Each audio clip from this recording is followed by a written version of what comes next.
Oh, well, hello. I'm Michael Patterson. I'm really excited to tell you that there's been more progress in the development of this 3D finger mapper that I've been working on.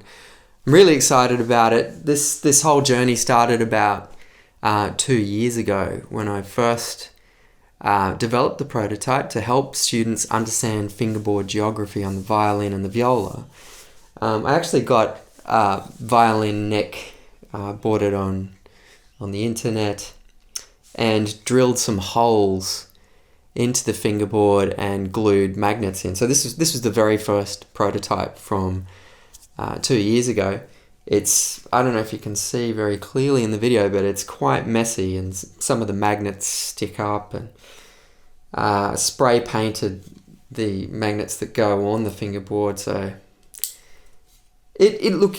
the good thing is that it proved that the concept worked, and as I worked with students in my studio, I found they enjoyed creating the patterns on the fingerboard, and they were learning to think about fingerboard geography. So it was a big tick for the concept. The actual execution of the prototype was a little bit messy.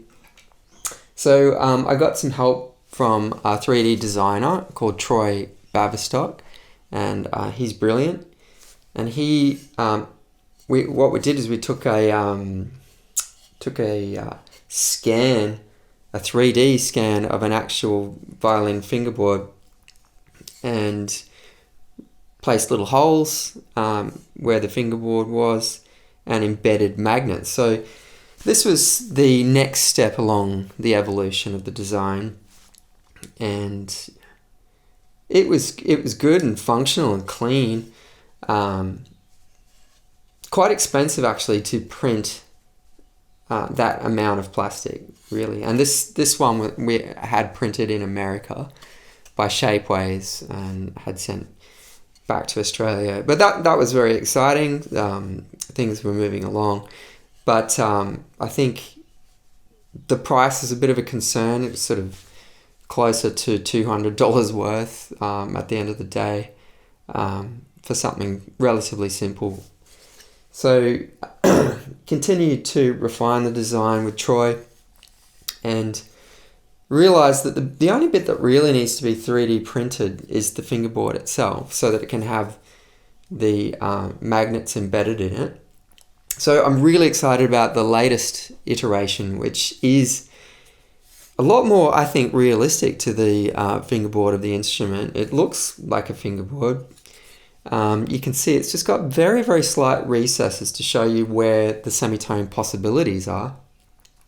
And that magnetic element is still there, but the magnets are on the back. So this, you could either get that by itself, just a fingerboard, if you found that was enough. But it's quite cheap and easy for me to add the wooden scroll element so that you have a product that looks like that. So yeah, that's where we're up to at the moment. It's still got that great magnetic sort of functionality, different colored buttons to apply, and it's progressing well. Thanks for your interest. Send me a message. I'd love to hear from you. I'd love to hear your thoughts. We're continuing to work on designs for cello and double bass, and let us know what you think. Thanks.